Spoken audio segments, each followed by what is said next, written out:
Today's program is part of the award-winning series Profiles in Literature, featuring interviews with persons prominent in American literature for children. The moderator of this series is Dr. Jaqueline Shachter Weiss. Today's guest from Annapolis, Maryland is Cynthia Voigt, prize-winning author of books for young people. Welcome to Profiles in Literature. It's a pleasure to be here. Joining me is my Profiles colleague, Carolyn Field, Coordinator Emeritus of the Office of Work with Children of the Free Library of Philadelphia. Great pleasure to be here. The only way we could bring your family into the studio was via photographs. Please introduce us to your husband and tell us his occupation. My husband, Walter, is a teacher of classical languages primarily, although he also does history. Oh, fine. I know you also teach. What's your subject? I teach English and have taught almost every grade from 2nd through 12th in the history of my career. That's a lot of a lot of time that you've put into it, hasn't it been? It's a fine profession, I think, and worth putting time into. And how does your husband help you with your manuscripts? He reads them, which is what every writer likes, to have a good reader, and sometimes he likes them and sometimes he doesn't, and sometimes I listen to him and sometimes I don't, and we work together on them. I see. And here's a photo of your second reader, the one on the left. That's Jessica, who is now 17 and in my class of senior English students this year. How fine. And she has not, she was the one who was the first reader of Homecoming in manuscript form, and I used to watch her read the chapters one after the other as I finished them to see how they were going. But yes, she's my second reader. Your dog, Rosie, is the framed celebrity on the jacket of her own book, Stories About Rosie. Books are shown with the permission of the author and her publisher, Athenaeum. Who's with you in the next photograph? That is Peter, whom we used to call Duffel until he got too old for that name, and we are reading aloud together, if I remember correctly. I see. And he is not one of my readers yet. He may never be. Tell us about your Annapolis home that's shown in this view and about the home where you escape in the summer. Both of them, they're very similar, sort of what I call grandmother houses, which is plump houses that are very forgiving, that you don't have to dress up to go into them. You can mess them up and they don't get unhappy with you. This is in Annapolis, and there's another one in Maine, a former parsonage with some acreage behind it, and a big barn with a cupola, of course, on top of the barn. And we live next door to a cemetery in Maine, where our neighbors are very quiet. I would think so. Yes, very. Well, it's great to see the personal side of an author of such splendid books as those in the Tillerman series, of which I'm very fond. And Homecoming, as the first book, was where we first met the Tillermans. Now, did you have any trouble in getting a publisher for this book? You know, I don't know. Truly, I don't know, because I'm not professional at anything I do, and I thought if I wrote something and sent it to one person and they sent it back, it wasn't good enough. With Homecoming, I'd had enough experience and waited for enough time to have manuscripts rejected, so I sent it out to 5 different places, the first 3 chapters of it, and summarized the story. Mm-hmm. And only one of those 5 places asked to see the rest of the book. I don't know if I had trouble or not. Well, did they say why they didn't want to see it at all, or just say no? Well, one of the publishers had moved and left no forwarding address. Oh. One of them didn't read Xerox copies. One of them felt it would be much too long, which of course my publisher felt as well. But they said they would be interested in seeing something else I'd done. And one of them said, yes, you can write for children, but this doesn't have very much plot. Which distressed me because I figured it was the best plot I'd ever cooked up. It was the most exciting, and I had never. So I thought, if this isn't good enough, what do they have to do in order to be published? What prompted you to do Homecoming? The beginning of the story is, I went to the supermarket, and you park in the parking lot, and there are cars where children are waiting for someone to come out of the supermarket. And there was a car of children apparently next to me where I had parked. And I don't know why. For some reason, I walked through the electric door, which always sounds the same, and I thought, what would happen if nobody ever came back for those children? And that was the beginning, and then I sat on it for about a year and waited to see if it was going to go away or not, because some ideas go away. Well, now you say you sent 3 chapters to the publishers, How did you do the book? How did you work it up, and what was your process? Of writing. I wrote an outline, and then I would write a chapter, and then I would change the outline, and then I would write another chapter, and then I changed I changed the outline again, and I planned for it to be half as long as it is when I first planned it. I planned it to stop at Bridgeport.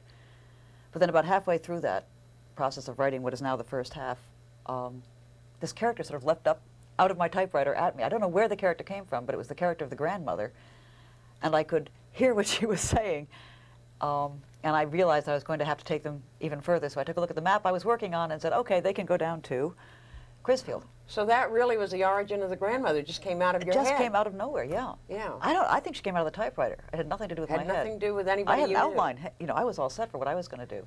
What about Dicey and the grandmother? How do you figure they're alike? How do I figure they're alike? Yeah.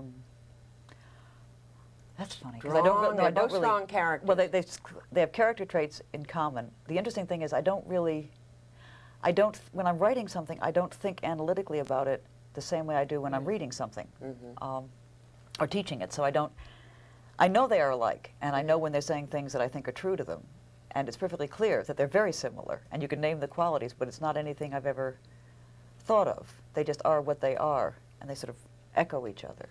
Oh, that's a good point. What's the import of Graham's advice to Dicey?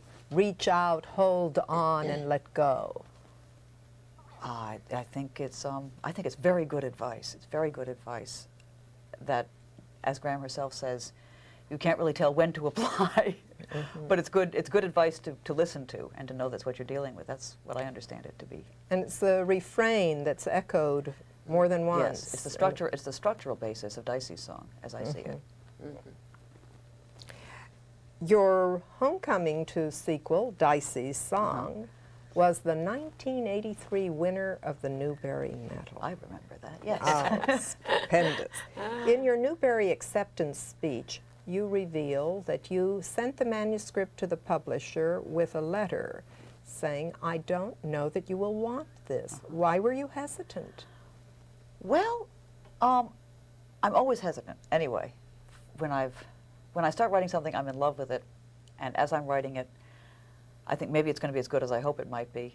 And then when I get through with it, somehow or other there's a space during which I'm not quite sure, because I always do what I want to do, you see. I never think of who's going to be reading it. I do what I want, somehow what the story wants me to do for it or something like that. So I finished this and I realized nothing really much happens. There are no adventures in it. There's no event in that sense. It's sort of an interior story. And I liked it because I think of it as Homecoming Part 3. It's the natural conclusion to what gets begun in Homecoming. So I wasn't sure there was enough going on for them to feel they would want to publish it and try to sell it. Give us an example of what you consider an interior story. Wow, easier to do an interior story. Is a story in which external events, the story doesn't move because external events occur to or at the characters and the characters react to them.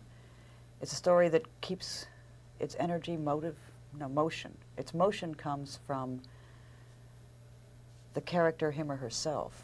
I see. And that's where the tension comes from.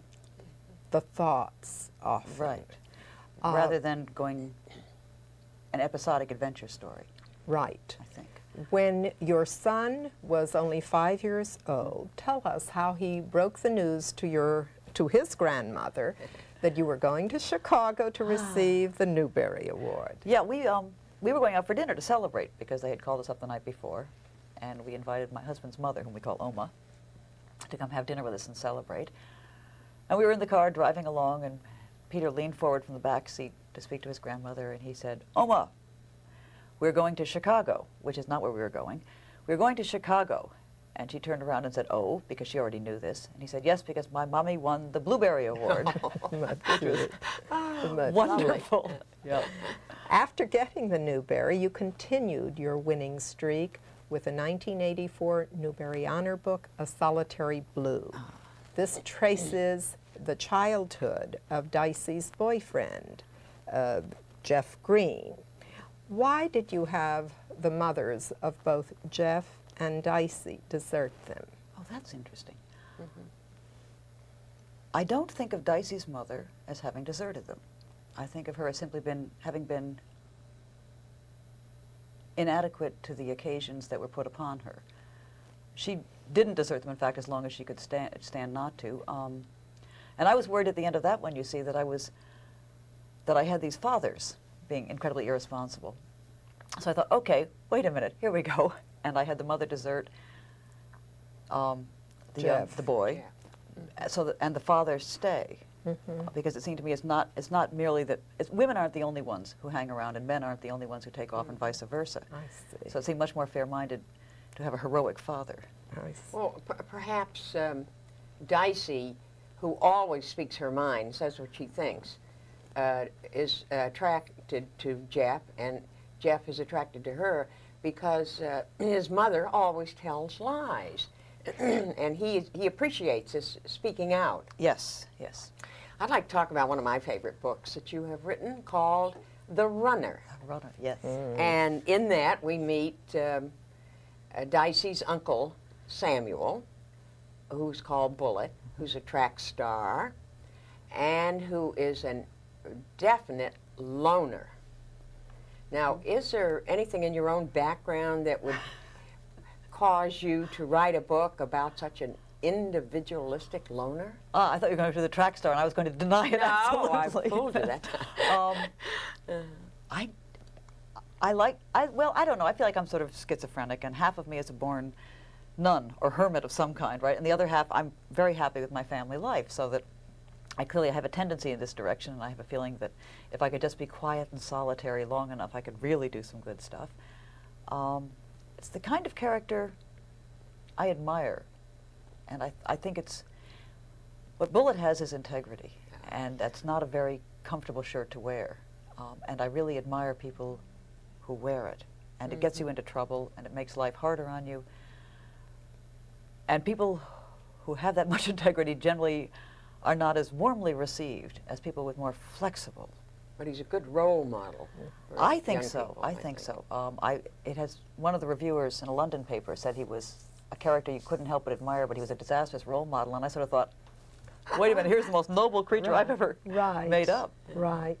In The Runner, we see Bullet's father, Old Man Tillerman, who is as dictatorial and penny-pinching as Hildy Konig's father in Tell Me If the Lovers Are Losers. What's the significance of your failure to give first names to both these authoritarian men? Well, no, I gave John Tillerman a first name. Oh, I wasn't really that aware. Or maybe I see, at this point, I don't know what's only in my notebooks. I know that John is very much like his father, but I don't remember the name ever being given for Old Man Tillerman. What I have is notebooks filled with like family trees, and I never can remember what has made its way from the notebook onto the paper, right? And been edited out. So there are some scenes that exist in my mind that never happened in the books because we cut them out. I see. So that maybe I didn't. I know his name is John. His name is John because Uncle John is John Jr. I had not put together that he is so like Hildy's father, although I think of them as two entirely different men. John Tillerman I find is very destructive. And Hildy's father I find simply stern. Now that's interesting. I could be wrong, of course. I just, thinking about it, I never... He forced her into an early liaison with a neighbor in a sense, but... Yeah. But, so he wasn't entirely facilitative. No, he wasn't exactly the ideal father, but I didn't find him destructive. Let's go back to The Runner again, which is, as I say, one of my favorite books. In it, you recall, Bullet talks with Frank Verica, and Frank Verica tells Bullet that he had offered to marry Liza, Dicey's mother, and Liza was pregnant with another one of his children at that time, that he had offered to give her half his wages, and that she refused. Now, why would Liza refuse to marry him? I don't think I'm entirely sure, but I know it's exactly what she'd do. So we'll start with, why wouldn't she marry him? Because he's not a good man to be married to. Well, I would agree with that from what I've read about him. It's not that she doesn't love him, but that he's not a good man to be married to. And what she's seen of marriage in her own home brings out the worst in such men, I would think. Even though he's the father of her 4 children? She loves him. She loves him. That's what you feel that in the book, that she loves him. And he says why she wouldn't marry him, I couldn't see, but I guess it seems to make very good sense to me that just because you love someone doesn't mean you have to marry them. True, true. Well, continuing with the runner, we meet Tamer Ship. Yes. And I think he is a marvelous character. We do meet him later in Come a Stranger, and he has a much bigger part in that. We also meet Minna, is that it pronounced? Minna Smith, who is a friend of the Tillermans and Dicey and so forth. Do you enjoy this skillful plot interweaving that you do in all your books? Yes, I enjoy the plot interweaving, and I just hope I don't make any ghastly mistakes. Only once have I found myself in a position where a book was published with a fact I'd like to change in order to make the next one work better. Oh. But I love it because it always fascinates me to think of how the same situation perceived by different people is entirely different. Certainly it's not a new idea, but I loved in Solitary Blue having the story of the meetings of Jessamine and Dicey, the early ones, seen from his point of view, where I'd already presented them from her point of view and her purposes, and doing the same thing with Mina and Dicey, and Come a Stranger and Dicey's song. I just thought it was, because it fascinates me how we come to the same point in time, anybody who's together at any point in time, and we come with our own particular histories. Right. And what we bring to it and get out of it is so different what somebody else may bring to it and get out of it. The Tillerman saga continues with Sons from Afar, which shows the children realistically 6 years after moving in with grandma or gran. Do you plan eventually to do a book about Abigail's older son, John? No, I think no. Oh, I'm disappointed. It's the one that people finish a Tillerman book, and they say to me, "I know what the next one you're going to write is going to be." And my daughter did it when I finished Dicey's song, I think. No, when I finished Solitary Blue, she read it and she said, "I know what the next one's got to be." And she said it was the one where she wanted to find out if Dicey and Jeff got together. And my mother finished reading Dicey's song, and she said she knew what the next one was going to be, and she said it was one where Gran went up to the attic. Right, the story she told, which in fact gets told in the runner. But neither of them have been right, and they can read me very well, but neither of them, it seems to me as I'm writing this book, it was very clear at Dicey's song, the next one that I had to write was Jeff's story. Yes. I had no option on that, and I couldn't believe that nobody else could see it, but nobody else. But you might someday write about John, because you see, we think about him. Yeah, I might. People are wondering about him. I might, because one of the things I have learned is that you don't know what you're not going to write. Do you plan any other book in the Tillerman saga that you can reveal to us now? There is one more. When it will be revealed. But I've known this was the last one ever since I started it. When I realized that I had more than one book about this family. I see. What I never knew was how many were in the middle between this beginning and end. I see. So I really don't plan to write about John. Okay. Okay. Will you tell us about your latest book? I just learned about it before we went on air. My latest book, yes, it is a not Tillerman book. I distinguish them in this. I call it my Maine book because it's set in Maine, which is extremely beautiful, and it's called Tree by Leaf, and the action takes place in 1920, just at the end of the First World War, and it's unlike anything else I've done, as many of these non-Tillerman books are, and I hate to tell the stories. I wish they wouldn't put flaps on the books, because I want, you tell it as if nobody was going to know what was going to happen until it happened. And I call it my Maine book. It's got a lot of scenery in it. Okay, it's M-A-I-N-E. M-A-I-N-E, the state of. Okay. In 1937, Jackie and I co-authored a book. 1987. 1987. What did I say? 1897? 1987. 1987. Whatever. Yes. Co-authored this book called Values in Selected Children's Books of Fiction and Fantasy. And we had these 10 values, of which one was responsibility. And that's where we put Homecoming and Dicey's song. You agree with us on that? I certainly, As a primary value. There are a lot of other values in those books, but that responsibility on all sides. That sounds, I would, as a teacher, my response is, yeah, that's defensible. That's If good. a student comes to me and says, here's my paper, I say, yeah, you can Now, argue that one. also speaking about values, I know that some librarians have objected strenuously to your book, Izzy, Willie, and Have they? Millie. Why? Tell me. Because Marco, who is drunk and is driving Izzy home, has an accident and she loses a leg. And he is not punished, according to their comments in the book. Ooh. That, quote, he gets away with it, unquote. Now, how would you answer that? I would answer that people get away with things they should never get away That with. they Generally, do. it's not as clear as this. But I agree with Izzy's mother entirely, which is to say, if you could get your leg back, we take him to court, but there's nothing we can do about it. True. Yeah, Well, I answered it. I was at a meeting where this came up, and I answered it by saying that he is punished because that will haunt him the rest of his life.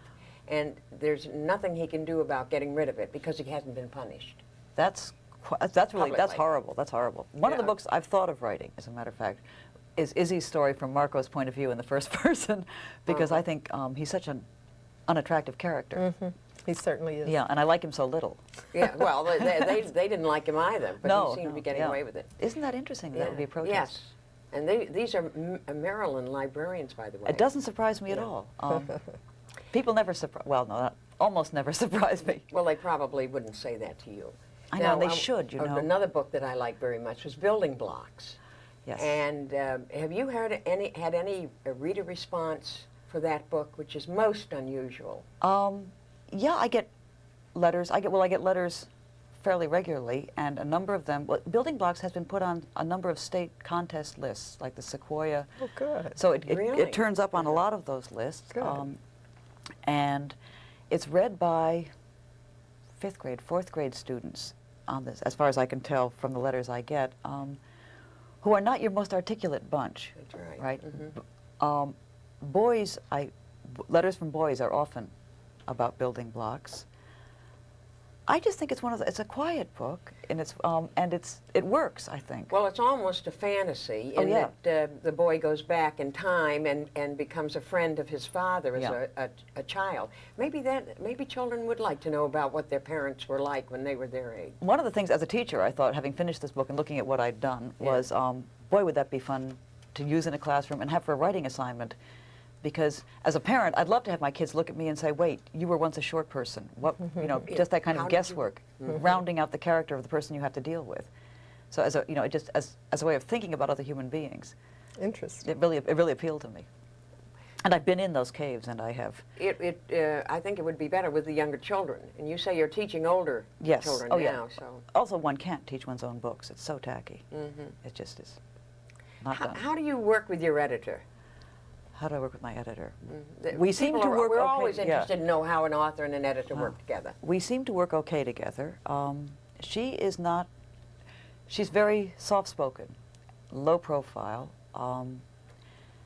Very seldom, even when I ask her to, she won't tell me what to do. She'll sort of say, "Well, I don't know about this," or. My best story about the way we work together is with Come a Stranger, because I had this manuscript, and my husband had read it. And she had read it, and she had just called me and said that she liked it really a lot until the last third, when she thought the whole thing froze in place. And then my husband had finished reading it, and he said to me that he didn't much like the first sections, but the last part he thought was terrific, right? So there I was with two people whose readings I trusted, responding to me. And what I did was I knew that meant to me something was wrong, and probably neither of them were exactly right about what was going wrong. And I was going to have to figure out what was really going wrong that would make both of those parts come alive for everybody who read it if I could manage it. But that's the way she works. She sort of says, this doesn't feel right to me, and doesn't require herself to know the answer.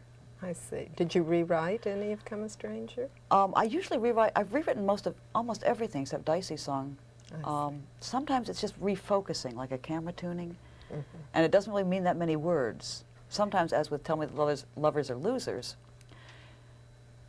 I add page after page after page, which she tells me to cut it down, and I add page after page after page. But they're all rewritten. Well, do you use a typewriter, or are you this modern age with the word Computer? processor? Or I something? use both. I don't think You I can't write green on a little screen. I can't. So I write on a typewriter, and then when I've got a first draft that I like, which is generally very messy, I'll put it into the word processor, which means starting your That's revised easier. sentences. And then the word processing system is terrific for revision because you can go through a whole manuscript and not worry about spending 6 weeks typing it up. That's right. And I'm a good typist, so that it's a terrific tool, but not for writing because it doesn't make the right noises. Though they told me I could buy a thing for my word processor. No, I don't like that little screen either. No, but it green. is wonderful. Yeah. Why did you decide to write for children and young adults when your books and your subjects would suit adults? I don't know that I decided You didn't decide. to write anything. There are stories that I write, and I never think about that process because it strikes me as mysterious. The stories that I write, I have a number of adult readers apparently. Oh, I'm sure you Which is- do. And I'll be willing to wager that a great many adults who do not want books with a lot of vulgarity and crudity and so on could read your books and enjoy them very much. They do seem to work that way, which is which pleases me because I think I'm a reader, which means I like stories and I like characters. And I think I'm not the only reader in America. And I often, well, especially when I started reading in children's literature when I was teaching 5th grade, I realized that the stories were just a lot more fun to read and a lot more variety and the kind of story I could read that was still well written. And I suspect that that's a feeling a lot of people have, that they would like to read stories, but they're not being offered them. That's right. Yeah. As a teacher of English, do you find that that helps or hinders you in your writing? Oh, I don't know. I don't think it does. Teacher, English. Writer. I really don't know. I'm often asked, do your students give you ideas? Does I think they're very similar occupations because you go in and you're having a vivid experience. One happens to involve a whole lot of other people who you get to talk with. The other is extremely solitary. But the way that when the classroom works well, to get the best work out of students, which is when a classroom's working well, it's exactly the same thing as when writing is going well, because you have to kind of, you're only in there to let the students learn who they are and how to get better at doing the kind of work they can do. That's the only reason you're standing up there and they're sitting down and you're waving your hands and you're choosing the reading. But the whole purpose of the thing is other-directed, which is in fact true of the typewriter. Writing should not be an egocentric occupation, Thank you. I think. Thank you very much, We'll stop on that. Mrs. Voigt. In addition to previously cited awards, Mrs. Voigt's Homecoming was a 1981 notable children's trade book in the field of social studies and an American Book Award nominee. The Calendar Papers won the Edgar Allan Poe Award. 2 books, Tell Me If the Lovers Are Losers and The Runner, were among American Library Association Best Books for Young People. Mrs. Voigt writes fantasy, building blocks, in addition to contemporary and historical realistic fiction, often choosing unusual names for characters like Dicey, Tamer, and Mina, sometimes referred to here as Mina. She is the only Profiles guest who's won the Blueberry Award. Thank you for being Thank you.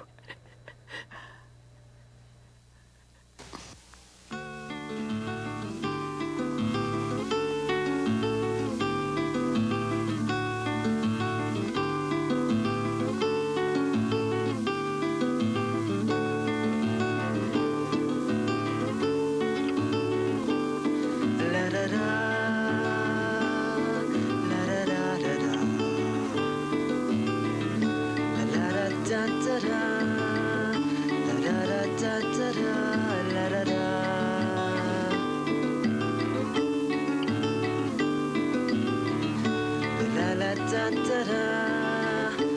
La la la la la.